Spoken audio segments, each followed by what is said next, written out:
I'm Scott. I'm Bill. And we're the Trade Guys. You're listening to The Trade Guys, a podcast produced by CSIS, where we talk about trade in terms that everyone can understand. I'm Alex Kissling, and I'm here with Scott Miller and Bill Reich, the CSIS Trade Guys. Thanks for listening to The Trade Guys. On today's episode, we unpack the implications of the House vote to rescind President Trump's tariffs on Canada. Then, we break down the latest trade developments, including new agreements between India and the United States and the European Union, as well as recent shifts in the EU-China trade relationship. All that and more on today's Trade Guys. All right, Bill and Scott, we're going to start this week on Capitol Hill, where on Wednesday, the House of Representatives voted to rescind President Trump's tariffs on Canada, with 6 House Republicans joining Democrats on the vote.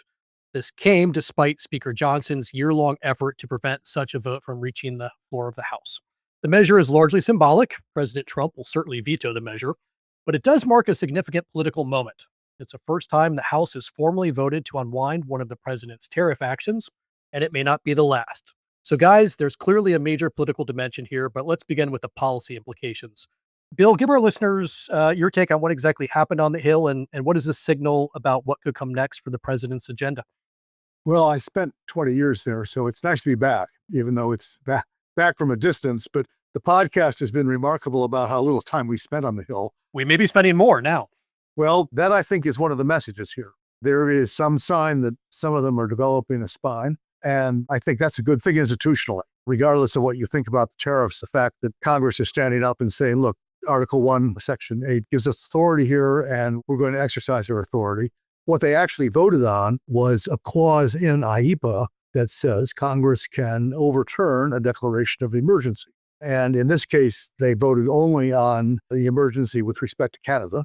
Rumor has it that there will be more votes coming. They're in recess next week for the President's Day holiday, but after that, we're expecting to vote on Mexico, and maybe a vote on Brazil, and maybe a vote on all of the Liberation Day tariffs. Do they have to do it one by one? No, I think they did Canada because that's the easiest one to win. Yeah. You know, most people like Canada, and it's very hard to say we have a national emergency because of Canada. The Senate, has voted on the emergencies on Canada, on Brazil, and on all of the tariffs at various times last year. So they're on record, which suggests that when this version goes over to the Senate, which is the next stop for it, I imagine the Senate will pass it because they passed it before, and then it will go to the president and it will be vetoed, as you said. But I think the symbolism is important. It's Congress standing up. And it's also, I think, a reflection of the fact growing disquiet about the tariffs and the economic theory that underlies them. And I think a reality that for a growing number of members, there is simply not having the promised impact. The 6 Republicans that voted with the Democrats, all of the Democrats, as it turns out. There was one Democrat, I think, that denied. I think it was Jerry Golden of Maine. I think in the end, they were solid on this. I have to fact check us. Okay. I have to go back and check. Yeah. But the 6 fell into categories. Bacon and Newhouse are retiring, so that they can do whatever they want. Massey is already well known to be at war with Trump, so I don't think he's too concerned about what might happen because Trump has already threatened all kinds of things against him. Congressman Kiley from California has been redistricted, so he's at high risk because of the California redistricting response, so his days may be numbered anyway. And then the more interesting ones are Congressman Fitzpatrick from Bucks County, Pennsylvania, and Congressman Hurd from Colorado, both of whom represent districts that are fairly closely divided. I guess you'd call them purple these days. And I think there's probably some feeling that Fitzpatrick's been able to hold it for quite a long time because they are personally popular in the district. If you run a Trump candidate against them, which he's threatened to do, and that candidate wins, both seats will probably flip to the Democrats. There's an advantage of incumbency in those 2 cases. Sure, they probably know it, and this is the way of them asserting their independence. Frankly, I'm surprised there weren't a few more, because if you talk to members of Congress, there's a lot of grumbling about the tariffs, particularly in the agriculture states. And in fact, there's an agriculture coalition that was just formed this week to promote continuation of USMCA, which in part is because of the zero tariffs. So the Farm Belt is big on free trade. One of the ironies of this debate on the House is that Congressman Adrian Smith, who's the chair of the Trade Subcommittee, was interested in one of the more vocal defenders of the president and defenders of the tariff. I think it is fair to say that privately he has said other things, and his district, which is geographically most of Nebraska, is very much a farm district. So, good on him for standing up for his party and the president. But I would say, here's the guy who took one for the team. I mean, there were a lot of members, Bill, who I think were using the Supreme Court IEPA decision as a bit of a shield here, saying they didn't want to jump the gun on any sort of vote before the Supreme Court made a decision, whenever that comes. And interesting that didn't work. The earliest time that it could come is next week, the 20th. It may not come then, like last 3 times we said it was coming. We're standing by to do that emergency episode whenever you're ready, SCOTUS. Yes, well, we are ready to do it, but we have to wait for the court. It may well have happened by the time they come back, and they may not have to vote on future ones. But it's important that they stood up, I think. It's important for the institution. And it's a signal to the president that maybe his grip is loosening a little bit on the Republicans. I mean, 6 isn't very many, but it didn't, in the current makeup of the institution, it doesn't take very many to produce a victory for the other side. Yeah. He's not going to like this. But I mean, Scott, that's kind of the question here. Does this vote give the White House any pause on further actions it may take on tariffs? I think not in the least. Look, it's a House vote, that it was highly partisan House vote. So but be careful about too much analysis, because often votes in the House, particularly on rules or where there's sharply partisan message, they are, pulled by an idiot, full of sound and fury, signifying nothing at the end of it. Macbeth was right. Or Shakespeare was right. Now, a couple things. Yeah, but look what happened to Macbeth. And look what happened to him. Yeah, didn't work out well. Anyway, now, it's never a good thing when a speaker loses a vote on a rule. So this was not a good day for Speaker Johnson. And I think it's important to note that. Although there really isn't, as Bill pointed out, not an obvious path forward. Even if there's a affirmative vote in the Senate, there's nowhere close to 2/3 that you'd need to get past the president's veto. But 2 things make it, I think, interesting and worth noting. The first is, this is the first time that Congress has realized that tariff policy is a political question. It ought to be handled by the elected representatives of the people. It really should. I mean, IEPA is really not about these individual countries. To me, the fight over IEPA is Congress created a statute that was directed toward adversaries. The first usage of IEPA was against the Iranians for taking over our embassy in Tehran. That was the initial IEPA declaration under this law. But almost all of it is focused on adversaries. And Trump had the imagination to use it as leverage on friends, allies, neighbors. And it's different. But the solution to that is not to petition 9 lawyers and get their opinion of what the words mean.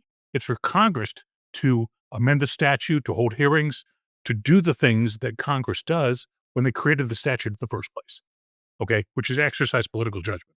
So that's, I think, important. I wish they'd get on with that. I have a little bit of a contrary view on what this may mean in the politics, because what I've seen from the House Democrats since President Trump took office the second time is they've been the resistance, okay? Whatever President Trump is for, they're against it.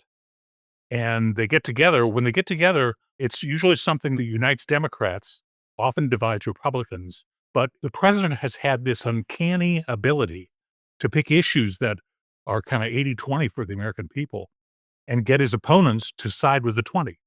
They're doing it this week on voter ID, by the way, which Gallup says is like 81% of Americans think it's the right thing to do. And they're standing just as firmly against voter ID as they are against tariffs on Canada.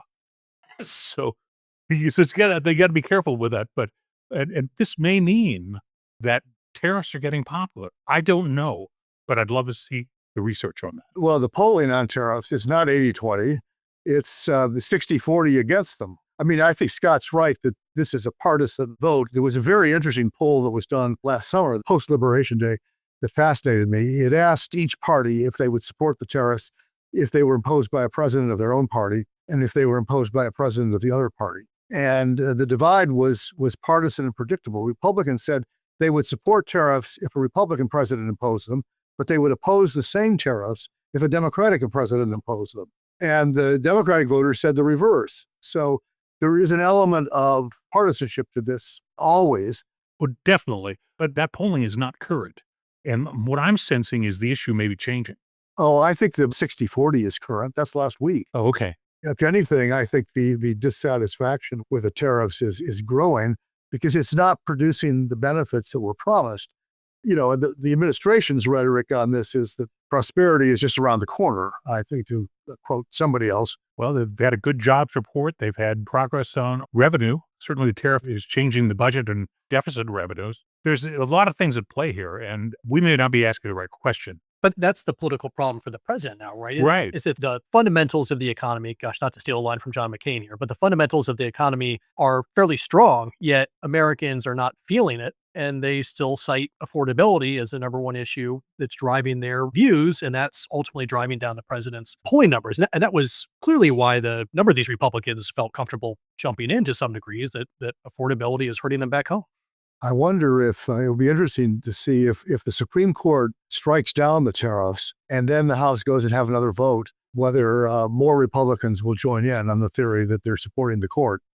I hadn't thought about that. It's a fluid issue. I mean, I understand why members are having a difficult time with it. But look, that's why they get the job. That's why they ran for office. And I'd much rather have this in the hands of the political branches, of the people elected to do this work, than just trying to get lucky with a court decision. Well, let's see how it plays out over the next couple of weeks. As Bill mentioned, we could have a Supreme Court decision here on February 20th. We don't know that for sure, of course, but that may change the dynamics. And if not, we may have other House votes coming up here over the next few weeks on Mexico and Brazil. So we'll stay on it, and we'll report back as more developments over the next few weeks. But let's turn next to a topic we touched upon briefly last week. Scott, I want to get into the details of the EU-India and the US-India trade agreements. We learned some more details over the past week. So can you get us up to speed here? Well, let me start with some general comments, and Bill's done a lot of work here as well. But first, I think India is important in and of itself because, to my mind, India is the future of Asia. If you look at it from a total population standpoint, but more importantly, from a demographic standpoint, it's the large economy that has the positive demographics. It has the young people today that will turn into a big middle class into the future. Unlike China, and certainly unlike the big industrial powerhouse countries of Korea and Japan, which are both getting quite old demographically. Yeah. So the very different futures that you can assign. But certainly India is going to be where the middle class of Asia resides. And keep in mind, Asia is half the world in terms of just sheer population. So it's a very important economy from that standpoint. It's also one that's had a, shall we say, checkered history of trade agreements and trade liberalization over the years. It's been a very difficult place to secure sort of lasting agreements on particularly goods imports and goods exports, for that matter. Now, India, it's a tough place for politicians too. It is a multi-party, multi-ethnic democracy that to win an election, you have to put together several 100 million votes. And they do have a strong federal system that puts a lot of the power at the states rather than at the national level. There's a lot of intricacies in working with India. And as Bill has frequently noted on the podcast, India has a history of being the last to agree to anything in multilateral trade agreements, often the one most willing to take hostages and later execute them. So when it comes to policy issues, they're not a lot of fun in Geneva, but they're very important. And so I think that's worth saying that both the United States and Europe are reaching out and trying to engage. The European agreement, for me, looks a lot like their typical association agreement. And keep in mind, the EU 27 has many so-called, what they call association agreements, which are partial free trade agreements with neighboring countries, with sort of countries on the periphery of Europe. Many of those are large and important for part of their manufacturing supply chains, Turkey being a prime example of that. So it's a similar agreement to that. It carries with it fairly strong levels of openness on both sides, eventually, phase-in periods to be agreed to or to be determined. But at the end point, almost everything is liberalized. There's a lot of the European rules that get read into the program.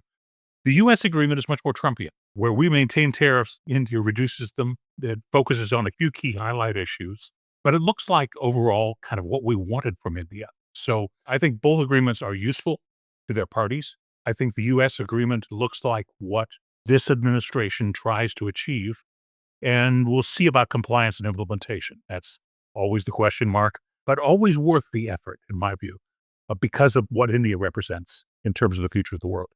Bill, what's your take? Well, big caveat, which Scott just said, implementation is the key. And there's always the question of, what will actually be done, what will be ignored, and what will be slow rolled. I think his general description of the two is apt. The EU-India agreement strikes me as a classic win-win trade agreement in a traditional sense. It's focused on barrier reduction, tariff reduction, market access.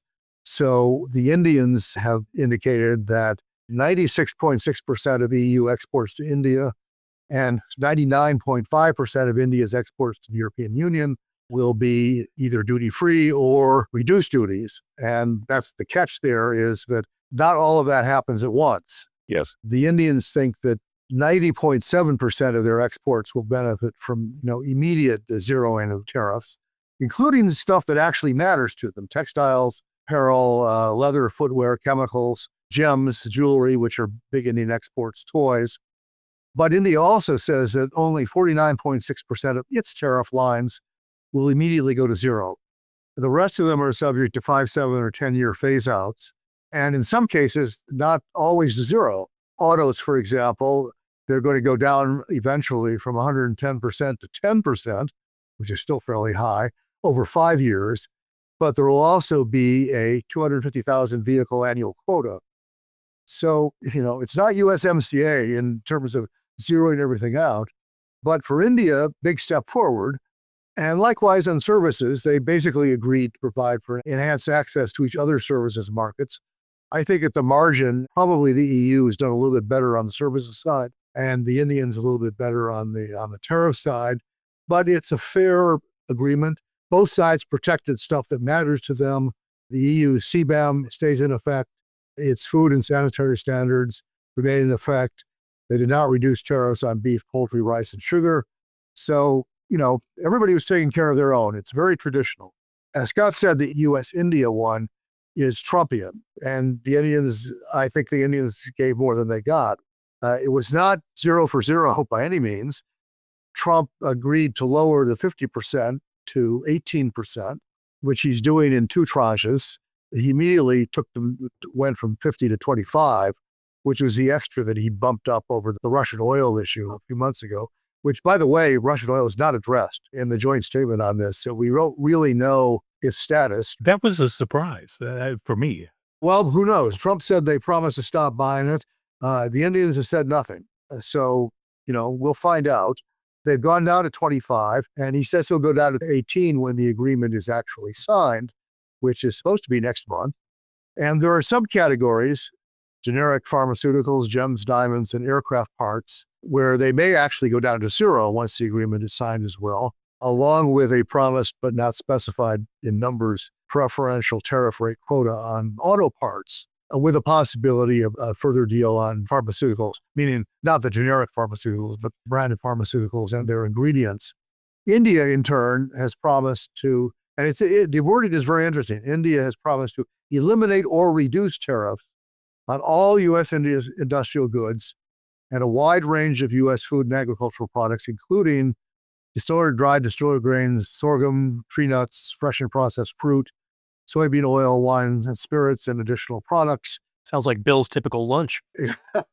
Yeah, afraid not. The typical commodity crops, soybeans, corn, wheat, not mentioned here. So it's not clear to me exactly what they're going to do there. The phrase "or reduce," as opposed to the word "eliminate," suggests that there may be more reductions than eliminations, and that therefore the United States may be getting less than it expects, in which case I'm sure we'll hear from Trump again and have another episode like we're having with the Koreans right now.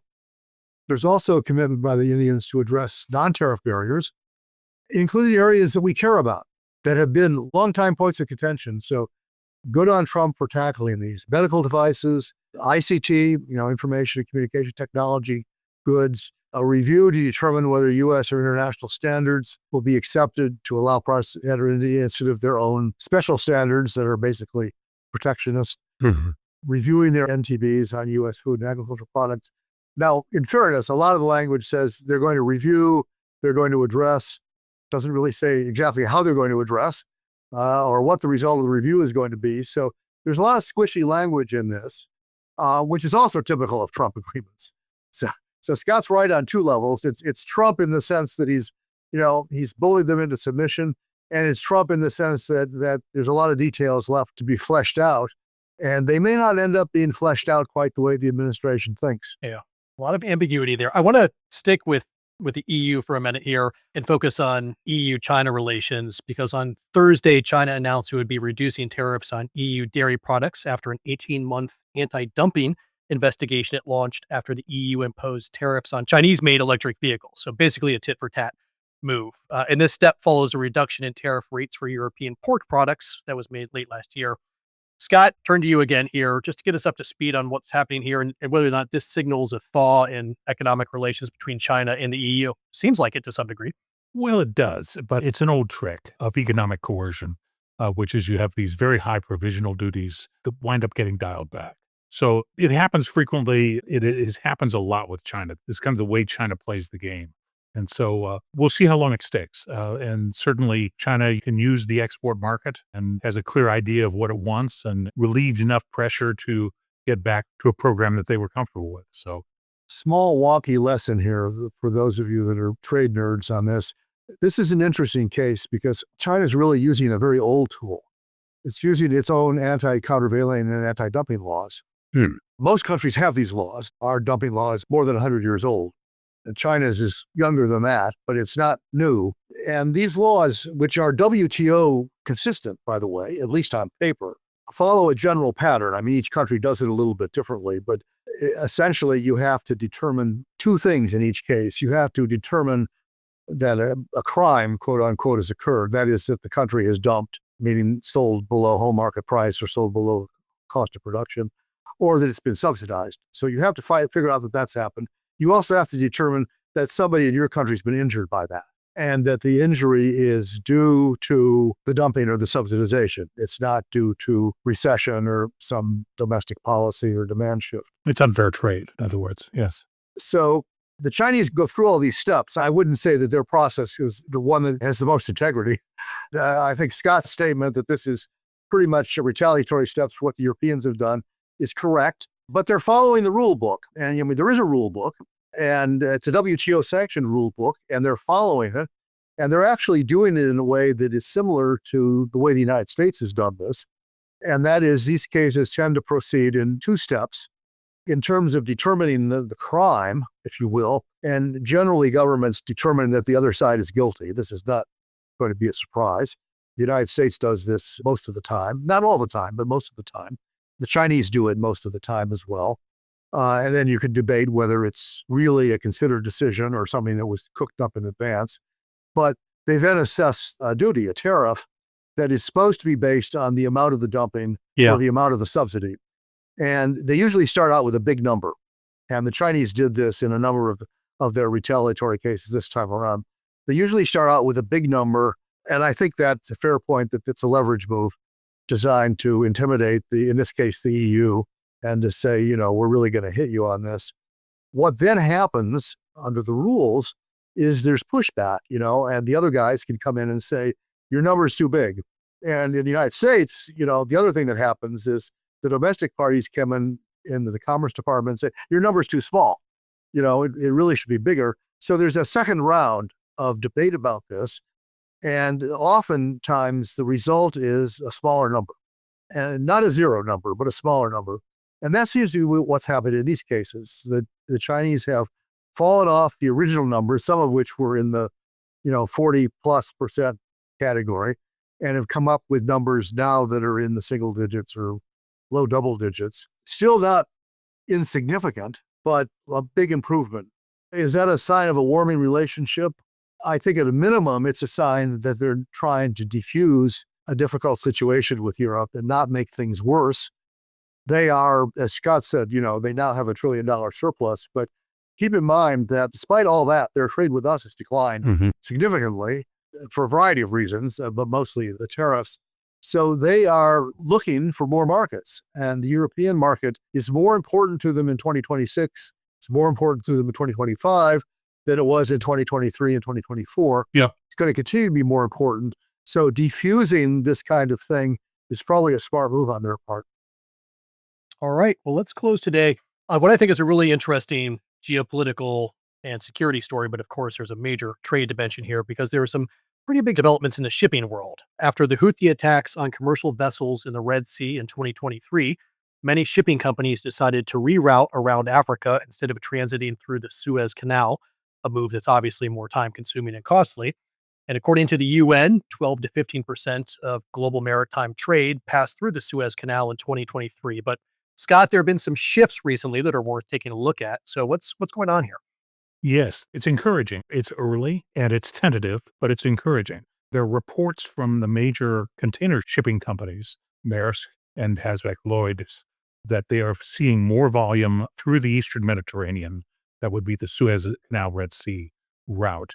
Where the previously a lot of trade was, as you said, rerouted around the Cape of Good Hope, which adds 20 days from a shipment, say, from Shanghai to Rotterdam. So it was a serious penalty both in time and cost to avoid the conflict. I think what this is an indication of is that the settlement in Gaza is holding, whatever it amounts to. And I find that interesting because Gaza was settled not through UN agencies or bilateral donors, but through basically a capital investment agreement among a number of parties. And what that capital investment is doing is securing trade through the very important Eastern Mediterranean corridors.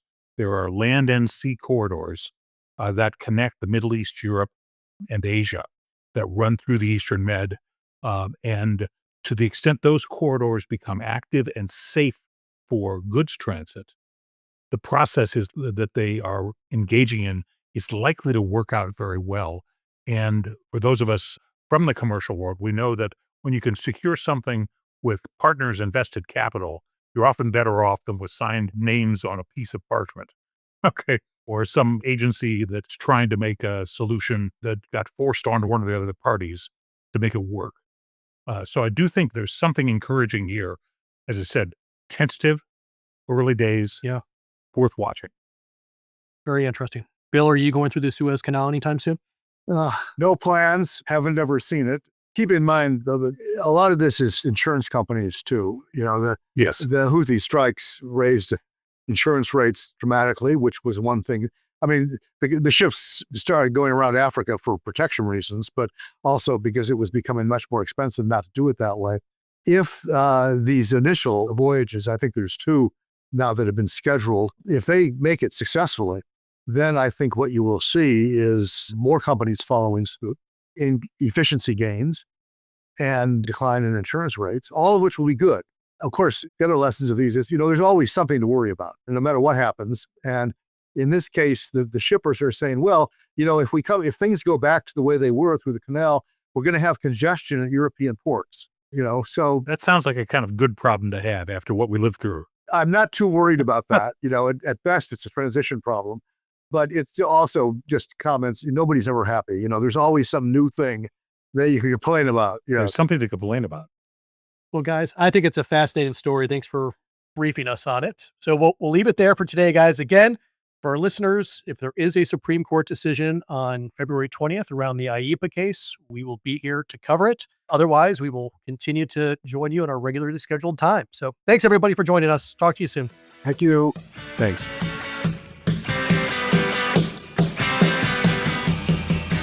You've been listening to The Trade Guys, a CSIS podcast. For more audio content, visit csis.org/podcasts. Thanks for tuning in.